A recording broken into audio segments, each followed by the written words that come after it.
C'est l'anniversaire de mon mariage. On te demande Mazal Tov. L'année, On est le 23 le décembre 23 décembre. et c'est ton mariage, c'est l'anniversaire. 23 décembre T'es marié depuis 1900. combien de temps, Henri? Henri, depuis combien de temps tu es marié grâce à Dieu? 52 ans de mariage. Ah, il a fait, mais oh, de Gematria Ben. Il a fait 52 ans de mariage. Et t'as pas changé? Il a fait, mais oh. Chazak ou Baruch. Il a fait, mais oh. 52 ans de mariage dans une époque comme la nôtre, c'est rare. Même les couples âgés divorcent. On est dans une époque, Bémet, ça fait très peur. Shem Elachem. On est le bête, oui absolument. Ce soir au gala, sur place, il y aura des ventes de billets. Non, ce sera plus cher.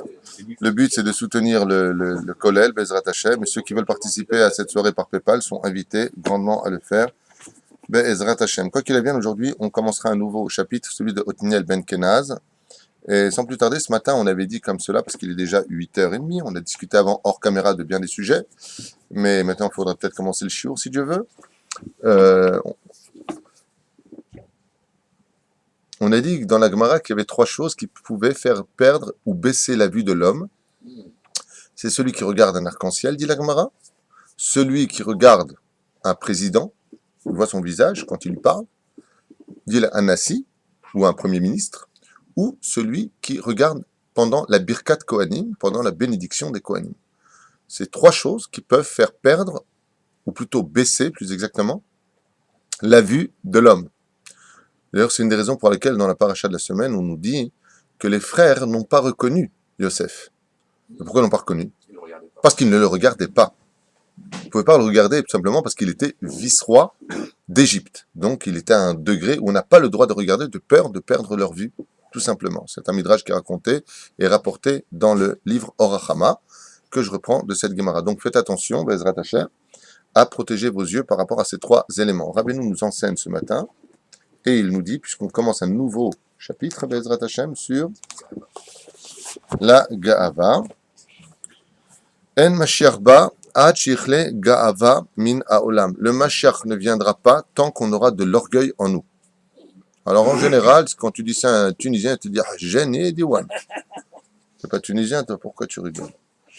Un Tunisien, il te dit « Jusqu'à qu'il n'y ait plus d'orgueil sur terre ». Bah, il ne viendra jamais, le mec. Atem toim, vous vous trompez, pour 2 raisons. La première, c'est qu'on n'est pas nous-mêmes conscients de la vraie valeur du peuple d'Israël. C'est que le peuple d'Israël, quand on s'accorde à vraiment bien le connaître, d'avoir une personne qui va vous casser les pieds, une personne qui va mal vous parler, par exemple, ça peut arriver, hein, je vous le dis. Vous apprenez vraiment à le connaître. Vraiment à le connaître. Ça fait du mal. Tu vas vraiment le voir. Ça fait 28 ans que je vis ici. Je suis vécu dans plusieurs villes. Tu vas voir cette personne, tu lui parles. Au bout de quelques instants, tu peux très vite comprendre où il en est, pourquoi. C'est peut-être un jeu psychologique, mais tu te rends compte qu'en réalité, c'est quelqu'un de bon au fond de lui. C'est vraiment quelqu'un de bon au fond de lui. Seulement, il y a beaucoup de métars. On a un pays en guerre. On a un pays où les gens comme toi font des milouim. Ils partent et ça passe, ils reviennent.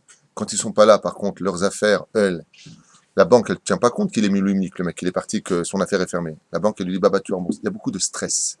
C'est pas évident. C'est un pays merveilleux. La reine, Bisiata d'Ishmaïa, d'abord, on est des ma'aminim, béné ma'aminim. Je vois souvent quand je raconte un truc qui peut-être vous faire rire. Je passais la dernière fois en marchant et j'ai vu un juif avec son téléphone pendant Shabbat. J'ai regardé comme ça, je dis, ah, Shabbat. Il m'a dit, quelqu'un a tatsodek mechila. Tu sais le prendre. Okay? L'ONU vient de décerner un prix, entre guillemets, à Israël. L'ONU vient de décerner un prix à Israël pour être le pays qui donne le plus par rapport à sa population, à ses moyens d'argent pour lutter contre Ebola. D'accord. Donc ils donnent de l'argent pour lutter contre Ebola.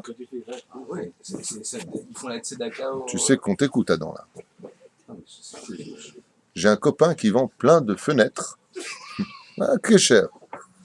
Alede gava balide ta'avat mishkav zachar lo alen velo. Quelqu'un, écoutez bien ce qui a marqué. Rabbeinu Nachman de Breslev parle. Je vous demande d'écouter. Chut, Asher, écoute. Regardez comment les choses se répètent et regardez combien la Torah de Rabbeinu est une Torah de Emet. Ce que vous allez entendre est Nora Ve'ayom. Aliede Ga'ava, par le biais de l'orgueil, Balide Ta'avat Mishkav Zachar.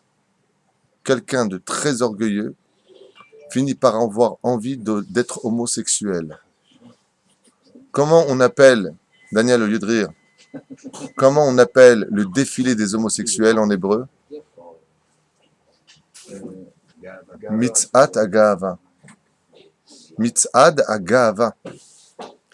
Le pas de l'orgueil. En Israël, le défilé des homosexuels s'appelle Mitzad Agava.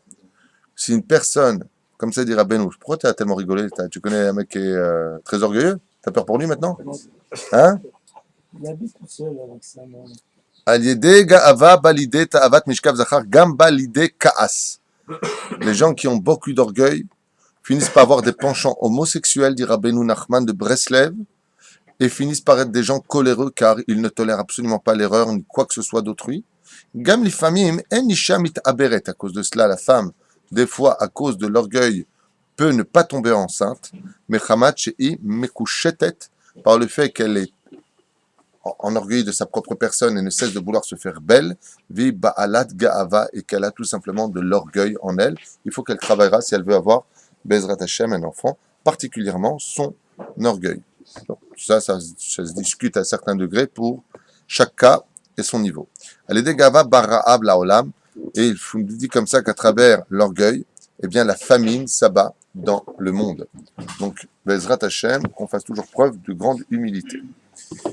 Nous sommes arrivés à Otniel ben Kenaz. Alors c'est de l'hébreu, je lis en hébreu, en même temps, ça vous fera un petit tulpan, et en même temps je traduirai pour vous expliquer un petit peu. Nous sommes dans l'époque de Shoftim, donc c'est la période intermédiaire entre Yoshua bin Nun et Shoftim. Ça va? Je te sentais partir loin dans tes pensées. Shisha Asar Shoftim Ayul et Israël, il y avait donc 16 juges à cette époque en Israël. Yoshua bin Nun ad Shmuel Hanavi. Donc il y a eu 16 juges qui partiront de la mort de Yoshua bin Nun jusqu'à Shmuel Hanavi, qui sera lui-même juge à cette époque, un juge polyvalent, puisque ce sera un juge qui partira juger les gens sur place. Par exemple, si demain une personne avait un conflit à Jérusalem, monte à Jérusalem. Si c'était à Beersheba, il descendait à Beersheba. Ayu ele manigim sheshaftu otam. C'est eux qui dirigeaient le peuple. Pourquoi? Donc on a une période un peu creuse. Il n'y a toujours pas de roi en Israël, il n'y a pas de dirigeant en Israël, et donc qui faisait la pluie et le beau temps en Israël, si je peux me permettre l'expression, c'est les juges, c'est-à-dire les hommes pieux. L'élève Alpha Avdalim, sans aucune comparaison, comme à l'époque de la France où Richelieu, par exemple, était le dirigeant de l'armée et de la police. Il y avait, je ne me rappelle pas si c'est la police, en tout cas l'armée était sous sa juridiction. Il y avait, si vous voulez, une espèce de, jusqu'à aujourd'hui dans les pays arabes, c'est, juridiquement parlant, dans certains pays arabes, c'est comment dire, la religion qui dirige l'État. Et il nous dit ici, noir sur blanc, que, si j'employais ces mots-là pour bien comprendre le texte, que c'était justement des dirigeants religieux, les plus religieux du peuple d'Israël, qui menaient la guerre et la politique de l'État d'Israël à cette époque. Ashofet Ashlishi est le troisième d'entre eux, de ces trois chofettes, de ces trois juges, n'était autre que Otniel ben Kenaz, un Talmid Chacham dont la dimension dépassait une fois de plus l'entendement humain, puisque c'était un Rav qui avait un tel niveau de Torah qu'il était capable de faire des svarot et de revenir à la Torah de Moshe Rabbeinu Har Sinai de par son propre intellect. Vous avez compris ce que je viens de dire là? On l'appelait Otniel ben Kenaz, Zecher Tzadik Vekadosh Ivracha, un nom à retenir parmi les plus grands héros de l'histoire juive, Otniel ben Kenaz. Lo Otniel Ayashmo, qui im Yehuda. Son vrai nom d'origine n'était pas Otniel, mais il s'appelait Yehuda. Velama nikra Otniel. Dans ce cas-là, il dit pourquoi on l'appelait Otniel? Parce que Akadosh Baruch Hu répondait à ses prières. Car le mot Otniel en hébreu vient du mot Anael, qui veut dire quoi en hébreu? Comment tu dis réponds-moi? Ta'aneli, en est. Donc, si je prends le dos maintenant, Dieu c'est elle. Yotzemisé, Otniel. Dieu me répond. C'est-à-dire que son nom c'était Yehuda, et chaque fois qu'il parlait à Dieu, comme il était, Baruch Hashem, il avait la chance d'avoir le téléphone, on va dire, directement avec Hashem, il avait des réponses d'Hashem, on lui a donné un surnom. Ah, voilà Otniel, celui à qui Dieu répond constamment. C'est là.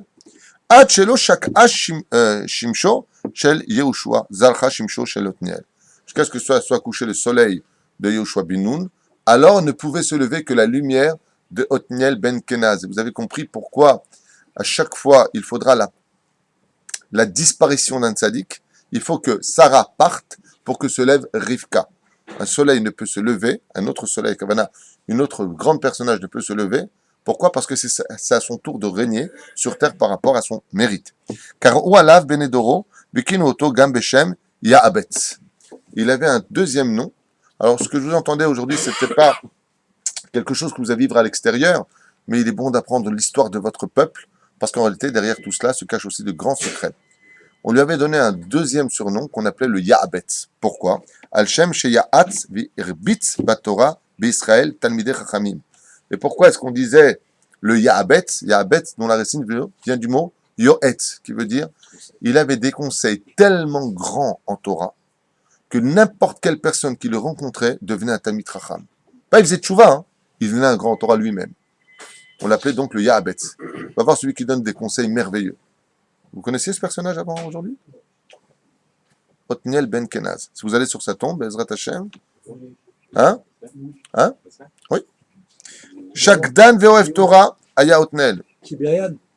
Je regarderai, si vous voulez, dans le livre des tombeaux de Tibériade, on trouvera là-bas. Vous regardez Othniel ben Kenaz, il vous dit exactement où il est. C'était un homme qui aimait d'un amour intense la Torah et qui l'étudiait jour comme nuit sans pratiquement jamais dormir. Ve'av shaya baki be razeh Torah. Il connaissait non seulement tous les secrets de la Torah, mais il palpel be divrei Torah be dikduke sofrim. Il décortiquait la Torah, il la déracinait. Il stockait que Tamil la date, il mode od va od. Et sa seule drogue dans sa vie, c'était d'étudier encore plus et encore plus la Torah. Bikesh betfilato makadosh baruch hu shiazmin lo chaverim tzadikim kamou sheuchal asok imam batorat Hashem. Et sa prière devant Dieu n'était qu'une seule chose. Nous, qu'est-ce qu'on prie en général? Ribono Shalom donne une bonne parnassa, une bonne santé, que notre femme elle soit gentille avec nous, qu'on ait des bons enfants, qui ne touchent pas à la drogue, qui ne fassent pas de bêtises. C'est une bonne santé. Voilà ce qu'on demande. Santé, oseille. Et il dit Amen en plus. T'as raison. Othniel ben Kenaz, toutes ses larmes devant le Créateur du monde, c'est qu'il lui donne des gens qui aiment la Torah comme lui. Pourquoi? Pour pouvoir évoluer en groupe. Il était tellement amour d'Israël que tous ces jeunes, toutes ces larmes qui versaient, il raconte que lui fasse teshuva, qu'il devienne un grand en Torah, qui rentre avec nous, qui vient, soit un grand en Torah, aime la Torah. C'était la vie de Othniel ben Kenaz. Na'ana Hashem litfilato v'shalach elav et ben Yitro. Et qu'est-ce qu'il a fait Hashem? Comme on a dit qu'il s'appelait Othniel, donc Akadosh Baruch Hu, il a écouté sa prière. Qui lui a envoyé? Non, Yitro était mort. Il a envoyé la descendance de Yitro. Aré Yitro a fait tchouva avec ses 7 filles, dont la plus jeune, ou certaines des autres, la plus âgée, était Sipora. Et quand Yitro est retourné à Midian, il est parti et il a fait non seulement une tchouva absolument fulgurante, il est enterré aussi dans le nord d'Israël, Yitro, mais en plus de cela, tous les enfants de Yitro ont été éduqués selon la loi de Moshe et d'Israël. Regardez la force d'un goy converti au judaïsme. Vous savez qu'un converti qui se met à fond dans l'étude de la Torah peut dépasser des dimensions que même nous, en tant que juifs, on ne pourrait même pas atteindre au niveau de l'étude, je te parle. D'où la Gemara. Okay. Donc, qu'est-ce qui s'est passé? Akadosh Baruch Hu lui a envoyé, il a fait venir de Midian, de la Galoute, les enfants de Yitro, qui sont devenus les élèves de qui? Othniel ben Kenaz. Et qu'est-ce qu'il va en faire Othniel ben Kenaz? Des Dayanim, des juges. Ils vont atteindre un niveau des plus élevés de l'histoire juive, comme on va le lire. Amar Kadosh Baruch Hu yavou chassidim etzel chassid. Viendront des chassidim chez un chassid. Donc comment Dieu il appelle Othniel ben Kenaz? Le chassid. Il dit comme ça, l'ilmot Torah, ben Yitro azvu et admatam adeshena beiricho. Pendant longtemps pour moi, il dit ici qu'ils avaient déjà quitté Midian, ils se sont installés à Jéricho, donc à Yéricho. Ils ont quitté leur terre et sont venus. Imatemarim ve'alou la Arad. Ils sont partis vivre à Arad, d'accord, qui est dans le sud d'Israël. Là-bas, ils se sont installés, mais ils sont montés avec des dates. Pourquoi on le dit, je ne sais pas. Mais comme au Chavo, chez Othniel ben Kenaz, qui vivait donc à Arad. Lishmo à Torah mipiv, chamishim shana in Othniel ben Kenaz d'Israël. Et pendant un règne de 50 années, Othniel ben Kenaz a dirigé le peuple d'Israël, protégé le peuple d'Israël par le biais des yeshivot, de la Torah, et aussi d'une juridiction politique al-pi halacha. Tout se passait selon la halacha ici. Tous les jugements étaient faits selon la halacha. et le pays vivait absolument bien, sans problème. Il y en a qui vont dire, oh, attends, c'était à l'époque des pierres et des haches, hein, t'es gentil. Pour l'instant, ce qu'on voit de la politique d'aujourd'hui, c'est pas mieux. Talmidim rabim itztofefu betzilo veshatu betzamet devarav. Donc ils venaient tous boire de sa Torah, Keshem Shagadol Aya Batorah, Ken Gadol Aya Bekocho Bamilchama. Et regardez ce qu'il nous stipule le Midrash. Il nous dit tout comme il était extrêmement fort en Torah, c'était un homme dont les stratégies militaires étaient sans pareil. Aya Gadol Meod Bemilchamot. Les ennemis d'Israël, quand il y avait Othniel Ben Kenaz qui pendant 50 années dirigeait le peuple d'Israël, réfléchissait 2 fois avant de nous attaquer. Pourquoi? Parce qu'il savait qu'on avait notre potion magique, l'étude de la Torah, qui était fortement étudiée, et de qui plus est, quelqu'un qui avait vraiment la tête sur les épaules et qui savait aussi diriger son armée. Milchamto Rishonal, Sheltna Betana et Keneged qui a donné Bezek. Et sa première guerre, on nous rappelle ici, a eu lieu contre un des rois les plus forts et les plus craints de toute la région, qui n'était autre que le roi Bezek. Qui veut dire quoi, Bezek? Téléphone. N'importe quoi. Bazak. Shaya Melech Chazak ve'emitz me'od. Un roi craint que personne ne nous approchait. Shivaim Melachim Kavash Adoni Bezek. Il était tellement fort qu'à lui tout seul, il était capable de lutter contre 70 rois. Il a conquis, plus exactement, 70 rois. Il les a tous mis par terre. Et il a dit, je m'occupais de ce royaume. Les petits barbus, là, avec les tzitzit d'or et leurs kipotes, avec leurs petites péotes sur chaque côté des oreilles. Hein, des petits Rabbi Jacob. On va se les manger comme des cure-dents. Be'onot yedehen v'raglehem kedei lashpilam. Ils sont venus avec, ils avaient une armée, de tous les armes les plus sophistiquées d'époque, des éléphants qui faisaient 5 mètres de haut, des armes hyper sophistiquées qu'on pourrait imaginer. Alken il chambo otne ben kenaz. Il lui dit, viens. Nous, on ne vient pas te chercher les pagailles. Rentre pas dans notre territoire. Reste chez toi. Ici, c'est un pays pour les Juifs, pour la Torah d'Israël. Ne viens pas nous casser les pieds. Il lui a dit, attends, c'est pas le 71e pays qui va me casser les pieds. Il lui a répondu, Bazak. Oh, Ichnia otovi kabo makakasha. Qu'est-ce qu'elle a fait Othniel Ben Kenaz?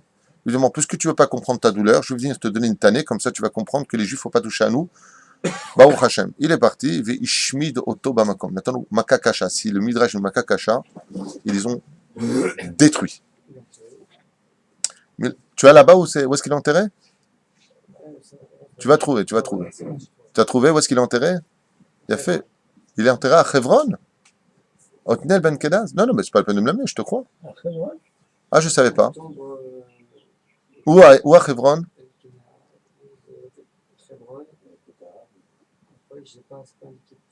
Tov. On verra. Il a fait.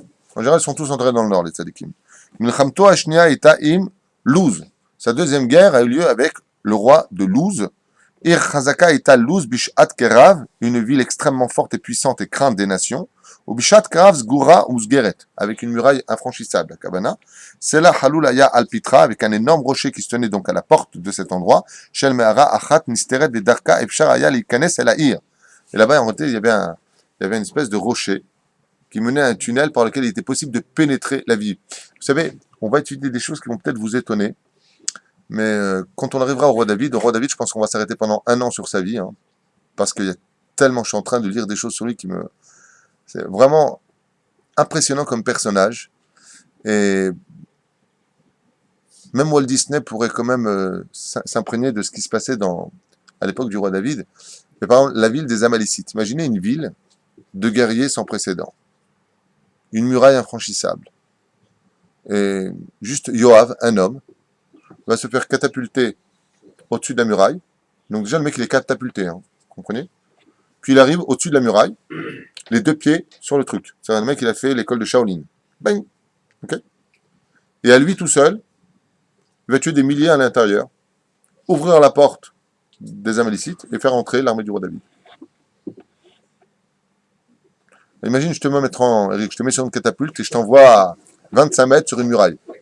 En général, tu finis comme Bugs Bunny, tu sais, non, bip bip, là, tu sais, quand, paf, tu comme ça et tu descends au niveau du... Avec la marque sur le mur, j'ai oublié de le préciser, effectivement. Donc, sincèrement, quand tu lis les guerres d'Israël, comme l'avait dit une fois le Pentagone à propos de toutes les guerres qu'a fait Israël, c'est pas une armée comme les autres, ces gens-là, ils sont pas normaux, ils ont une potion magique, il y a un truc qui va pas, c'est surnaturel. Quand vous voyez comment on a gagné les guerres, les trompettes de Jéricho, de quoi est-ce qu'on parle? De quoi est-ce qu'on parle? אפשר היה להיכנס אל העיר, היות ולא ידעו ישראל היכן פתחו של הסלע, לא הצליחו להיכנס אל העיר לכבוש אותה, donc ils ne savaient pas où est-ce par où on pouvait rentrer dans cet endroit, dans cette ville. באחד הימים פגשו יוסף, בני יוסף, באחד מתושבי העיר לוז, שאלו, comment est-ce qu'on pourrait, ils ont posé la question aux descendants de Yosef pour rentrer dans cette ville, הראה להם האיש את הפתח הסודי, il leur a montré exactement par où on pouvait rentrer, דכו נכנסו ישראל אל העיר ונלחמו בה ולכדו אותה, et les enfants d'Israël, une fois de plus, pour la deuxième guerre, après Yoshua bin Nun contre l'armée de Luz, bonne réponse.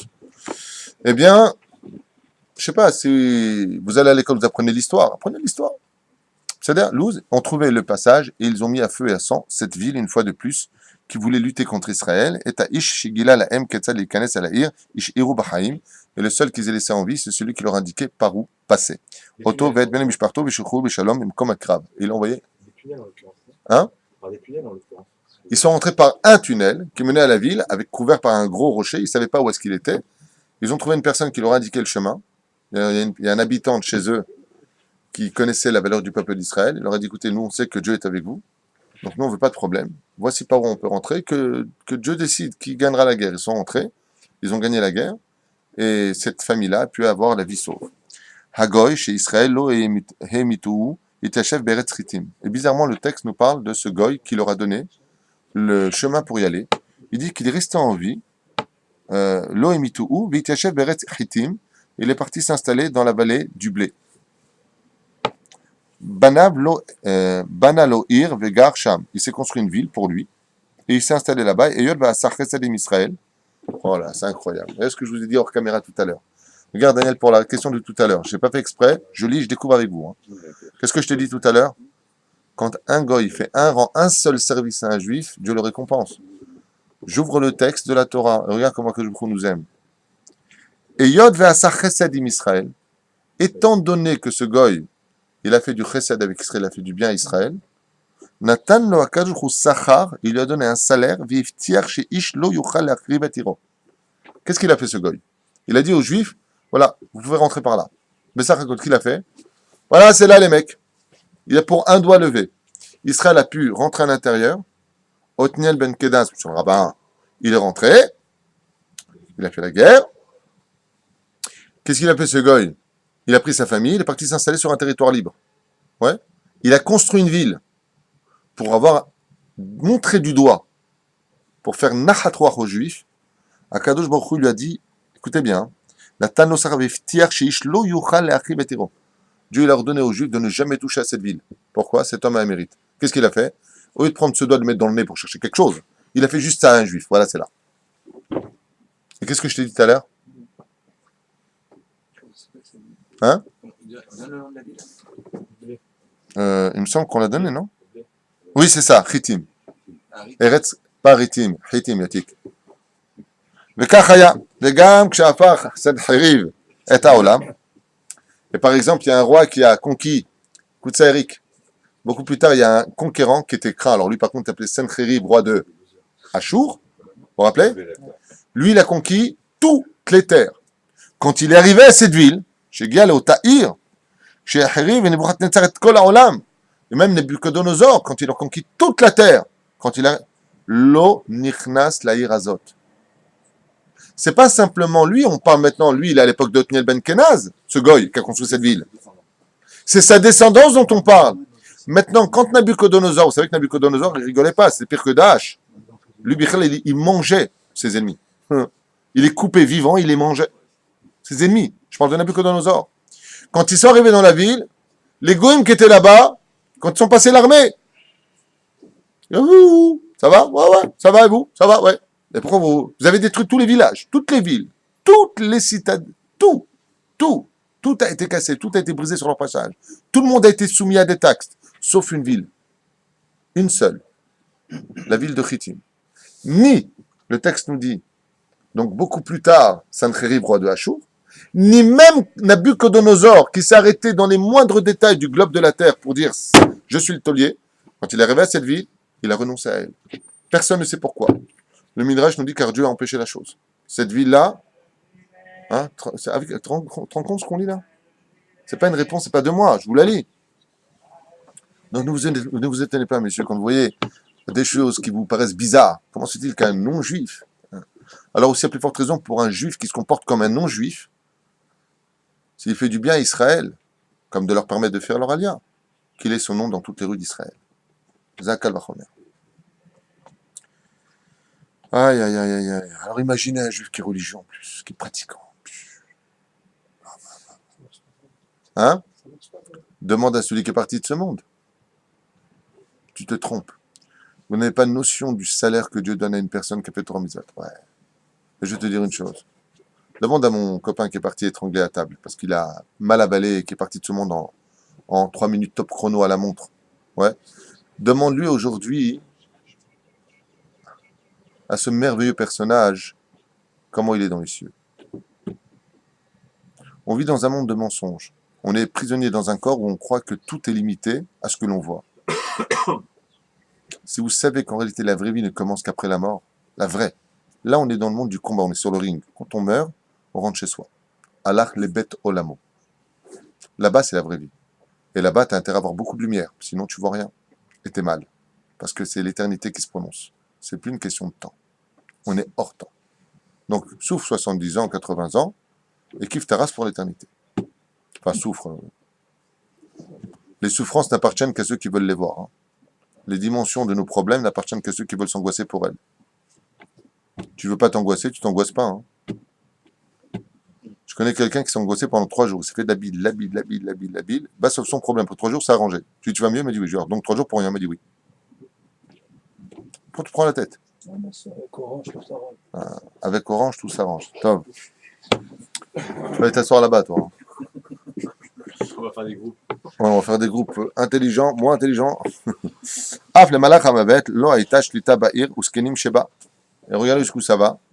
Parce qu'il a permis à l'armée d'Israël de vivre en paix. Parce qu'il a permis au peuple d'Israël de vivre en paix. Lo haïta shlita ba'ir. Ah, là, ça va très loin. Même moi, je suis étonné. Hein. Je vous dis la vérité, ça commence à me fatiguer là. Af le malach hamavet. Même l'ange de la mort. Lo haïta shlita ba'ir uskenim sheba. L'ange de la mort ne pouvait pas pénétrer cette ville. C'est-à-dire les habitants de cette ville, pour qu'ils meurent, il fallait qu'ils sortent de la ville. Mais dans la ville même, l'ange de la mort ne pénétrait pas. Kevan shemigeim les ikna, ufleget beinam rotzim lichiot od, ayu yotzim me'air verak michutz lechomota, metim mikan. Donc, quand est-ce que mouraient les habitants de cette ville, les descendants de ce goy? Uniquement quand ils le décidaient. Ils savaient dans cette ville qu'il suffisait de sortir de la ville pour mourir. Mais tant qu'ils restaient dans la ville, le mérite d'avoir sauvé, pourquoi on a dit tout à l'heure, avant caméra, celui qui sauve un juif a sauvé le monde. Mais celui qui sauve un peuple a sauvé tous les mondes. Donc il a eu assez de route pour lui et toute sa descendance. Toute sa descendance. À un tel point, on parle de fait historique, Rabota, on ne parle pas de Tintin et Milou ici. Incroyable. Mikan Abdou Israël Kalba Homer. Et ici, les Hébreux, ils ont appris un apport à Kalba Homer. À plus forte raison. Ouma Kenanisé. Regarde ce Kenanéen là. Chez l'Odiber. Bépiv. Il n'a pas parlé avec sa bouche. Vélo à l'Arberaglav. Il n'a pas fait de pas. Et l'Arak Ramaz Israël Beyado. Il a simplement montré du doigt. Al-Makom Knisalaïr. Pour montrer simplement par où il fallait rentrer, il n'a même pas dit un mot, il n'a même pas fait un pas, rien. Il a sauvé sa vie, sa famille et toutes les générations après lui. Et à plus forte raison, si maintenant ce gars, il va accompagner Bichlal un juif, alors imaginez s'il sauve un juif, ou imaginez s'il ne fait pas de mal à un juif. Skinim, quand j'étais à Paris, je vivais à Paris à l'époque, le Shabbat, à l'époque où j'ai fait tchouva, moi, à Paris, c'était pas comme aujourd'hui, il y avait des restaurants cachers, il y avait peut-être une pizza cachère, je me rappelle, c'était sans donner de nom, peu importe. Non, à côté du cirque d'hiver, il y avait une pizza cachère, il y avait le boucher cachère, et puis il y avait Naouri, mais il n'y avait pas toutes ces boutiques cachères aujourd'hui en France qu'on voit partout, et ces restaurants cachers, c'était mâche pas d'actualité. À l'époque où moi j'ai fait tchouva, manger cachère signifiait manger dans un restaurant de goy du poisson avec une salade, quoi. C'était manger strictement cachère, vraiment trop religieux. C'était à mon époque, hein, c'était trop. On était tellement à la masse qu'on allait même en boîte avec des kipotes et des tzitzit. Pour nous, il n'y a pas de problème, quoi. Ah bon, on n'a pas le droit de toucher à Goya? Ah bon? Qu'est-ce qu'il a dit? C'est marqué où? Dans la Torah? Sur la Torah, vas-y, sur la Torah. On était loin, loin, loin. C'est une époque où vraiment, Mariti et Gilbert Carpentier. Ah, shalom. L'époque des mystères de l'Ouest. Georges Hein? Burgess. C'est une époque où la vérité, le mec qui faisait tchouva, c'était un extraterrestre chez nous à la maison. Non, même le Babich n'était pas comme aujourd'hui. Non, non, non, vraiment. Et pourquoi je vous parle de ça? Parce que j'étais tombé sur quelques goïms qui étaient impressionnants. Parce que quand on revenait de la bête à Knesset, je priais aux tournelles, j'arrivais en bas de la maison et donc j'avais l'habitude, hein, c'était 1 heure d'attente, des fois 2 heures d'attente et tout ça. Et bizarrement, il y avait toujours une goya ou un goy qui passait et qui me voyait comme ça en train d'attendre devant la porte. Il me disait, vous connaissez le code? Alors je dis, ouais. Bah alors pourquoi vous rentrez pas? Je dis, parce que je peux pas. Ah oui, c'est votre sabbat. Je dis, ouais, c'est sabbat, ta race. Et eh bien, donnez-moi votre code, je vais vous ouvrir. Et là, maintenant, moi, je parle avec le goy et je lui dis, attendez un instant. Je crois pas que vous ayez le droit, vous non plus. Je dis, pourquoi? Je suis pas juif. Je dis, mais si vous le faites pour moi, c'est comme si c'est moi qui l'ai fait. Je dirais rien à personne. C'est pas une blague, hein. Tous des trucs de fou j'ai vécu là-bas. Aujourd'hui, en France, ils crèvent et restent devant ta porte. Shem yishmor v'yachem. Alachat kama v'chama. Tov, shanim shel shalom v'shalva yu l'Israël bimei shofet Otniel ben Kenaz. Et étant donné qu'il y avait, grâce à Dieu, de la Torah en Israël, étant donné que tout le monde vivait en hardout, il y avait de l'amour pour Israël. Et pourquoi il y avait d'amour? Il y avait un seul dirigeant, Otniel ben Kenaz. Donc tout le monde était assujetti à Monsieur Otniel ben Kenaz, Sruto Tagan Alenu. Donc il y avait du shalom, les Juifs se souriaient les uns les autres. On a vécu 50 ans de bonheur en Israël. 50 ans d'abondance. 50 ans de shalom. Un pays où, Baruch Hashem, quand tu ouvrais tes fenêtres, tu avais du plaisir de voir ton voisin. Baruch Hashem. Chutz mishmone shanim raot. Il nous dit Nachon, mais il y a eu 8 années qui ont été mauvaises malgré tout pendant le règne de Otniel ben Kenaz. Mishua badim ayu lechusham rishataim.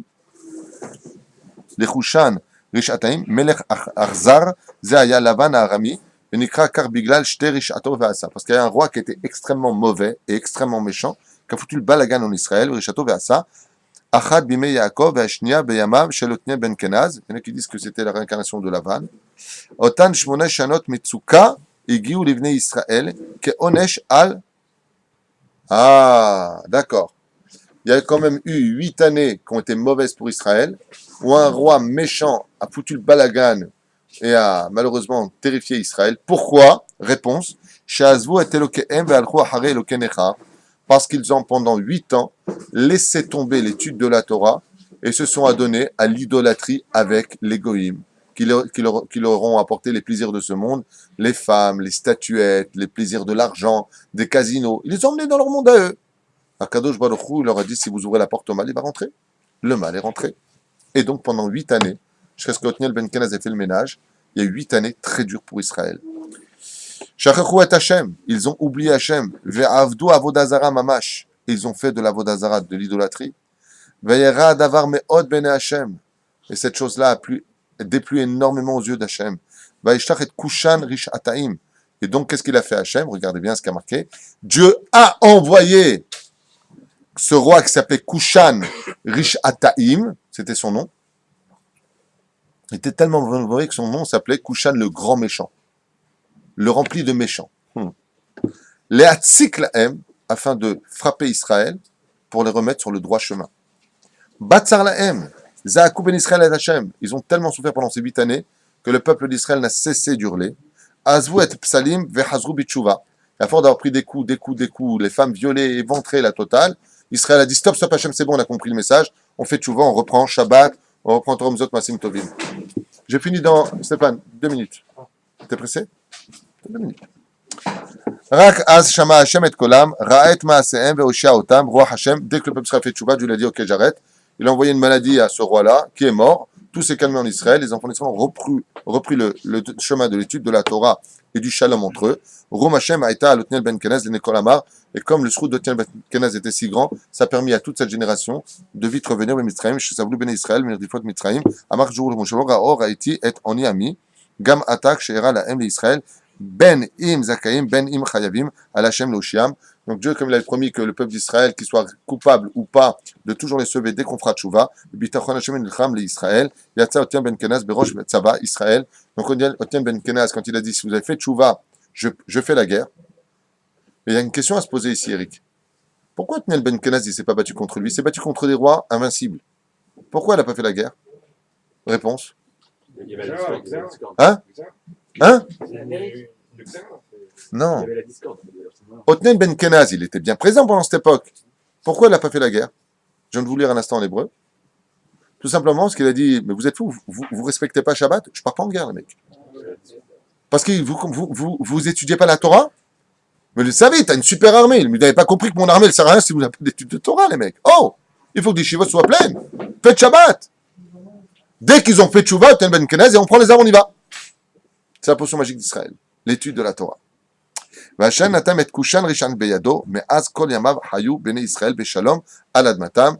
Et la guerre, malgré la maladie qui avait frappé et affaibli d'une certaine façon ce roi Racha, il était encore sur son cheval pour lutter, et Otniel ben Kenaz s'est fait un plaisir de lui retirer sa vie, tout simplement, parce que Israël avait pris le chemin du retour. Alors je ne sais pas exactement qu'est-ce qu'on pourra en ressortir comme leçon pour nous aujourd'hui, si ce n'est que la Torah nous fait vivre, mais il était très impératif de faire honneur à un des plus grands sages de l'histoire juive et guerrier du peuple d'Israël. J'ai nommé Otniel ben Kenaz, Rotot Agalenu, Leitraot.